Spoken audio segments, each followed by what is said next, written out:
Shalom Bapak Ibu Jemaat yang dikasihi Tuhan, selamat malam. Ya, puji dan syukur ya pada malam hari ini kita boleh kembali berkumpul, boleh kembali mengikuti persekutuan doa Rabu pada malam hari ini. Satu kesempatan yang indah kembali Tuhan berikan untuk setiap kita. Kita boleh datang dengan keadaan yang baik, yang luar biasa, yang semangat dan tentu dengan keadaan yang benar-benar sukacita juga. Pada malam hari ini kita akan melihat bagian firman Tuhan. Mari kita buka dari Alkitab kita masing-masing. Mari kita lihat dari Kejadian pasalnya yang ke-15 ayat yang ke-1 sampai 21. Kita akan melanjutkan eksposisi dari minggu lalu. Kejadian pasal 15 ayat 1 sampai 21. Saya akan membacakannya untuk kita semua dan Bapak Ibu boleh memperhatikan dari Alkitab masing-masing. Demikian firman Tuhan. Kemudian datanglah firman Tuhan kepada Abram dalam suatu penglihatan. Janganlah takut Abram, akulah perisaimu, upamu akan sangat besar. Abram menjawab, ya Tuhan Allah, apakah yang akan engkau berikan kepadaku? Aku akan meninggal tanpa mempunyai anak dan yang akan mewarisi rumahku ialah Eliezer, orang Damsyik itu. Kata Abram lagi, engkau tidak memberikan kepadaku keturunan sehingga seorang hambakulah yang akan menjadi ahli warisku. Namun datanglah firman Tuhan kepadanya, orang itu tidak akan menjadi ahli warismu, melainkan anak kandungmu. Dialah yang akan menjadi ahli warismu. Lalu Tuhan membawa Abram keluar serta berfirman, lihatlah ke langit dan hitunglah bintang-bintang. Jika engkau dapat menghitungnya, ia berfirman lagi kepadanya, demikianlah banyaknya nanti keturunanmu. Abram pun percaya kepada Tuhan dan Tuhan memperhitungkan hal itu kepadanya sebagai kebenaran. Firman Tuhan kepadanya lagi, akulah Tuhan yang membawa engkau keluar dari Ur Kasdim untuk memberikan negeri ini kepadamu menjadi milikmu. Kata Abram, ya Tuhan Allah, bagaimanakah aku tahu bahwa aku akan memilikinya? Firman Tuhan kepadanya, ambillah bagiku seekor lembu betina berumur 3 tahun, seekor kambing betina berumur 3 tahun, seekor domba jantan berumur 3 tahun, seekor burung tekukur dan seekor anak burung merpati. Semua itu diambilnya bagi Tuhan dan dibelahnya menjadi 2. Lalu bagian-bagian itu diletakkannya yang satu di samping yang lain. Tetapi burung-burung itu tidak dibelahnya. Ketika burung-burung pemangsa hinggap di atas daging binatang-binatang itu, Abram mengusirnya. Menjelang matahari terbenam, Abram tertidur lelap. Lalu gelap gulita yang mengerikan turun meliputinya. Firman Tuhan kepada Abram, ketahuilah sungguh-sungguh bahwa keturunanmu akan menjadi pendatang di suatu negeri yang bukan milik mereka, dan bahwa mereka akan diperbudak dan dianiaya selama 400 tahun. Tetapi bangsa yang akan memperbudak mereka akan kuhukum, sesudah itu mereka akan keluar membawa harta benda yang banyak. Engkau sendiri akan pergi kepada nenek moyangmu dengan damai sejahtera dan akan dikuburkan pada waktu rambutmu telah memutih. Namun keturunan yang keempat akan kembali ke sini sebab kejahatan orang Amori itu belum genap sampai kini. Ketika matahari terbenam dan kegelapan turun, terlihatlah perapian yang berasap dan suluh berapi lewat di antara potongan-potongan daging itu. Pada hari itu Tuhan mengikat perjanjian dengan Abram dan berfirman, kepada keturunanmu lah kuberikan negeri ini mulai dari sungai Mesir sampai ke sungai Efrat, sungai yang besar itu, yakni tanah orang Keni, orang Kenas, orang Katmon, orang Het, orang Feris, orang Refaim, orang Amori, orang Kanaan, orang Girgasi, dan orang Yebus. Bapak Ibu jemaat yang dikasihi Tuhan, tema renungan atau judul renungan pada malam hari ini adalah perjanjian Allah dengan Abram. Jika jemaat yang dikasihi Tuhan, jika kita melihat dari pasal sebelumnya, Tuhan sudah menyampaikan janjinya ini kepada Abram yaitu di pasalnya yang ke-12, di ayatnya yang kedua. Lalu di pasal yang ke-15 ini, Tuhan kembali datang kepada Abram. Tuhan kembali datang kepada Abram, menampakkan dirinya di dalam suatu penglihatan. Di sini dalam satu penglihatan menyiratkan kejadian ini terjadi pada malam hari. Sebab di dalam ayatnya yang kelima, Tuhan membawa Abram untuk keluar melihat bintang-bintang. Jadi di sini menjelaskan bahwa Tuhan menampakkan diri kepada Abram pada malam hari. Kalau kita perhatikan di ayatnya yang pertama dan ayatnya yang kedua, ini menjelaskan seperti muncul keraguan-raguan di hati Abram. Atau muncul ketakutan kepada Abram. Keraguan akan panggilannya, keraguan akan janji Tuhan yang pernah disampaikan di pasal sebelumnya. Tuhan tahu hal itu dan oleh sebab itu Tuhan datang, Tuhan berkata kepada Abram, janganlah takut, akulah perisaimu. Tuhan berkata dia akan menjadi perisai. Perisai di sini yang akan melindungi Abraham, perisai yang akan menyertai Abram, menjaga dan menjadi benteng pertahanan juga atau menjadi benteng keamanan bagi Abram. Di pasal ini apa yang menjadi ketakutan Abram? Sangat jelas dikatakan di sini, bisa kita lihat di ayatnya yang kedua, yaitu ketakutan Abram tentang masalah keturunan. Di ayatnya yang kedua dikatakan, ya Tuhan Allah, apakah yang akan Engkau berikan kepadaku? Aku akan meninggal tanpa mempunyai anak. Jemaat yang dikasihi Tuhan, pada masa itu masalah tentang tidak memiliki anak, masalah tentang tidak memiliki keturunan merupakan salah satu kegelisahan tersendiri untuk Abram, juga untuk orang-orang pada masa itu. Mungkin mereka khawatir, mungkin dia khawatir tentang siapa yang akan menjadi ahli warisnya nanti ketika dia sudah tiada, atau khawatir tentang siapa yang akan menjadi penggantinya, siapa yang akan menjadi penerusnya selanjutnya, dan hal-hal lainnya. Bahkan di sini dikatakan bahwa Abram tidak memiliki keluarga dekat atau saudara dekat yang mungkin bisa memiliki atau menjadikan hak alami atas misalnya hartanya Abraham. Sehingga Abram ini berpikir bahwa orang asing lah, di sini tadi di ayatnya dijelaskan bahwa orang asing lah yang akan menjadi pewarisnya, yaitu hambanya atau pelayan yang bekerja di rumahnya Abram, yaitu yang namanya Eliezer. Tetapi di sini Tuhan menjawab Abram di ayatnya yang keempat bahwa orang itu, Tuhan mengatakan bahwa orang itu tidak akan menjadi ahli warismu. Dan Tuhan berkata, melainkan anak kandungmu sendirilah yang akan menjadi ahli warismu. Ini adalah janji Tuhan kepada Abram yang akan pasti digenapi, yang akan pasti terjadi. Kita bisa melihat nanti ke depan di pasal-pasal selanjutnya bagaimana Tuhan menepati janji tentang keturunan ini kepada Abraham. Seperti yang sudah saya jelaskan bahwa penglihatan ini terjadi pada malam hari. Oleh sebab itu di ayatnya yang kelima ini Tuhan berfirman dan Tuhan membawa Abram keluar untuk melihat bintang-bintang di langit. Tuhan berkata, hitunglah bintang-bintang, jika engkau dapat menghitungnya, demikianlah nanti banyaknya keturunanmu itu. Jadi keturunan Abram akan melimpah dan banyak seperti bintang-bintang. Di sini Tuhan menggunakan metafora yang sudah tidak asing bagi seorang Abram, yaitu untuk menggambarkan bagaimana kelimpahan itu, bagaimana kelimpahan dari keturunannya itu, yaitu lewat bintang, melihat bintang-bintang di langit. Jemaat yang dikasihi Tuhan, di tengah-tengah keraguan Abram pun percaya kepada Tuhan dan beriman kepada Tuhan. Mungkin kalau kita yang di posisi Abram pada masa itu, mungkin kita akan berpikir ribuan kali lipat ya untuk mau percaya. Sebab kalau kita pikir bagaimana mungkin Tuhan menjanjikan keturunan yang sebanyak bintang-bintang di langit.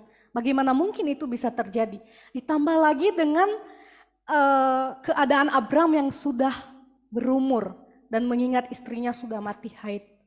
Tetapi kembali lagi Tuhan meneguhkan iman Abram. Sehingga Abram menjadi percaya dan Tuhan memperhitungkan hal itu kepadanya sebagai kebenaran. Kebenaran yang dimaksud di dalam hal ini adalah berarti mempunyai hubungan yang benar dengan Allah. mempunyai hubungan yang benar dengan Allah dan kehendak Allah. Sehingga Abram ini dibenarkan karena imannya. Demikian juga setiap kita dibenarkan karena iman kita kepada Yesus Kristus. Bapak Ibu jemaat yang dikasihi Tuhan, hari ini kita diingatkan kembali bagaimana kita tetap beriman kepada Tuhan. Di tengah-tengah pergumulan kita, di tengah-tengah masalah yang kita hadapi. Mungkin kita tidak tahu pergumulan satu sama lain. Mungkin masalah dalam keluarga, dalam pekerjaan, dalam kesehatan, pelayanan, dan apapun itu. Mungkin ada kalanya kita sama seperti Abram ini. Mungkin kita juga banyak bertanya-tanya, bagaimana Tuhan menolong saya? Bagaimana Tuhan menyertai saya? Bagaimana itu bisa terjadi?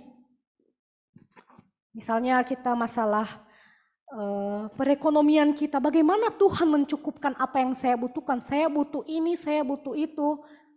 Tapi bagaimana Tuhan menyediakan semuanya? Mungkin kita pernah mengalami masa-masa itu, masa-masa kita bertanya kepada Tuhan. Saya cerita sedikit, saya dari keluarga yang terbilang cukup sederhana, keluarga saya, orang tua saya kerjanya tani itu ya. Jadi selama saya sekolah dari SD, SMP, SMA bahkan sampai kuliah itu, jadi namanya pekerjaan tani itu ya, penghasilan kita, pendapatan kita itu nggak pasti. Jadi kita nggak tahu, kita belum nggak bisa ngitung ini misalnya 1 bulan ini kita dapat berapa. Tetapi ya waktu itu memang itu salah satu kegelisahan tersendiri, bagaimana nanti ini biaya sekolahnya, biaya kuliahnya. Dari mana mengambil biaya sebesar itu ya? Tetapi dari kecil itu orang tua saya mengajarkan untuk selalu berdoa. Papa saya selalu berdoa, pasti Tuhan menyediakan, Tuhan pasti memberi. Ya sekalipun kita lihat keadaannya bagaimana, seperti tidak mungkin. Tetapi yang sangat saya syukuri dalam kehidupan saya, sampai saya kuliah, Tuhan mampu menyediakan. Saya tidak bisa menebak, tetapi Tuhan bisa menyediakan. Tuhan memakai orang-orang di sekitar saya. Tuhan memakai orang-orang yang mungkin tidak saya kenal, mereka membantu saya. Dan itu satu hal yang benar-benar saya syukuri, saya yakin itu adalah pertolongan Tuhan.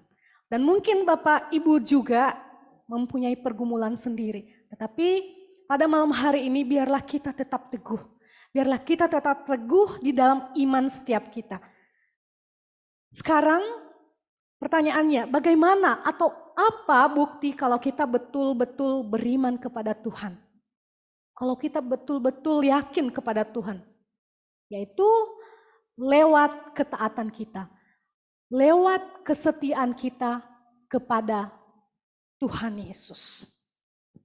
Kemudian selanjutnya di ayatnya yang ke-7 ini kembali Tuhan berfirman kepada Abram menegaskan bahwa Tuhan sendirilah yang akan membawa Abram keluar dari Ur Kasdim. Ya, di sini jaminan diberikan kepada Abram dari tanah Kanaan sebagai warisan. Ayat ini menjelaskan bahwa Tuhan adalah penuntun seluruh kehidupan kita, seluruh hidup kita. Tuhan tidak akan sekalipun membiarkan kita berjalan di dalam keraguan-raguan, tidak akan membiarkan kita berjalan di tengah ketakutan. Seperti Tuhan membawa Abram keluar juga dari Ur Kasdim ini. Demikian juga Tuhan akan mengulurkan tangannya untuk membawa kita keluar dari kehidupan kita yang lama. Tuhan adalah Tuhan yang berdaulat. Tuhan yang berdaulat atas semuanya, atas semua yang terjadi di dunia ini. Tuhan yang berhak mengatur semuanya. Tuhan yang menentukan segala sesuatu yang terjadi di dunia ini. Dan pemeliharaan Tuhan ini ditunjukkan kepada setiap kita. Kepada setiap kita orang-orang percaya kepada Tuhan. Dan sekali lagi jika kita lanjutkan di ayatnya yang ke-8, Abram sekali lagi menjawab firman Tuhan dengan bagaimana aku tahu. Boleh diperhatikan di Alkitabnya masing-masing. Bagaimana aku tahu aku akan memilikinya. Atau dari mana aku tahu bahwa negeri ini, negeri yang dijanjikan Tuhan ini akan menjadi milikku? Memang di ayat yang ke-6, iman Abram telah diperhitungkan sebagai kebenaran.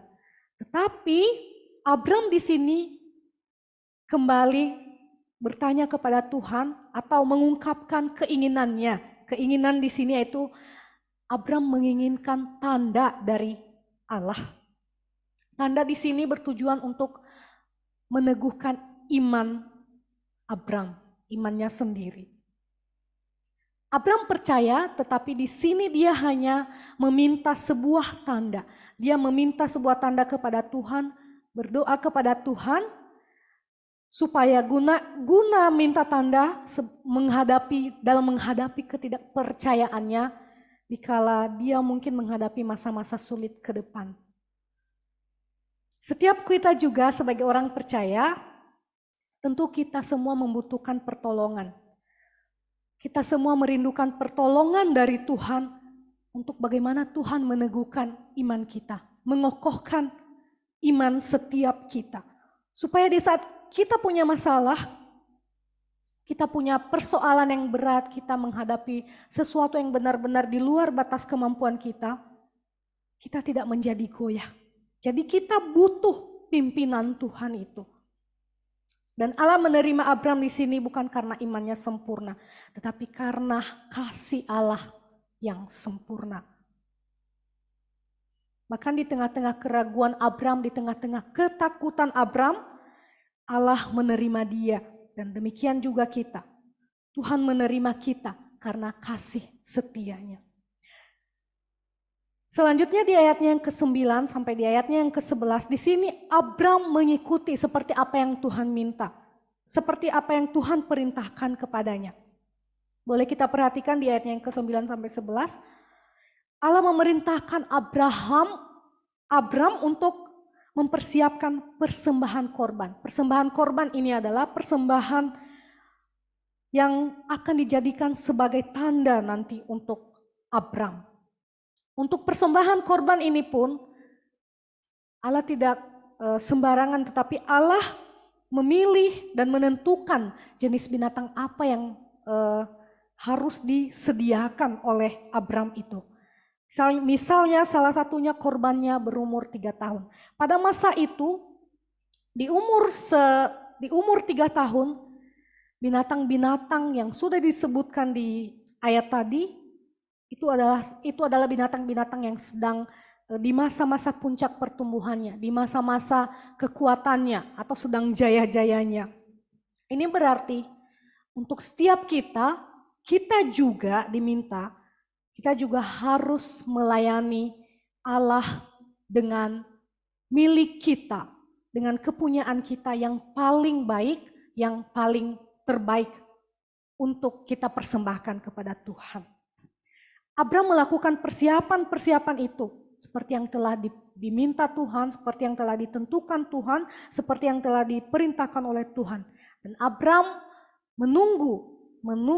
menantikan tanda yang akan diberikan Allah melalui persembahan korban ini.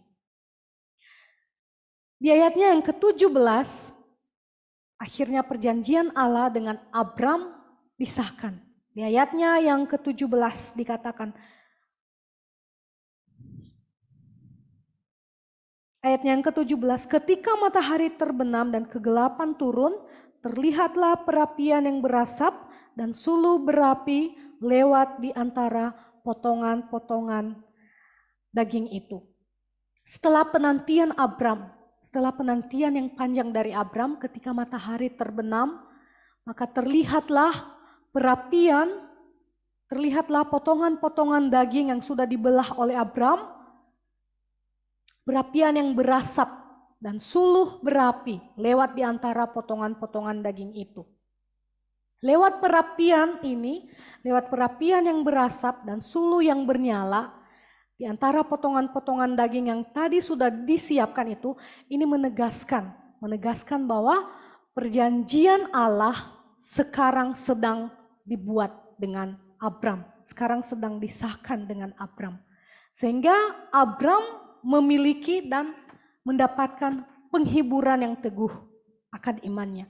Karena lewat tanda ini, ia semakin diyakinkan bahwa yang dijanjikan oleh Allah pasti akan terjadi. Yang dijanjikan oleh Allah pasti akan digenapi. Dan perjanjian itu kembali diulangi juga di ayatnya yang ke-18, bahwa kepada keturunanmu lah kuberikan negeri ini.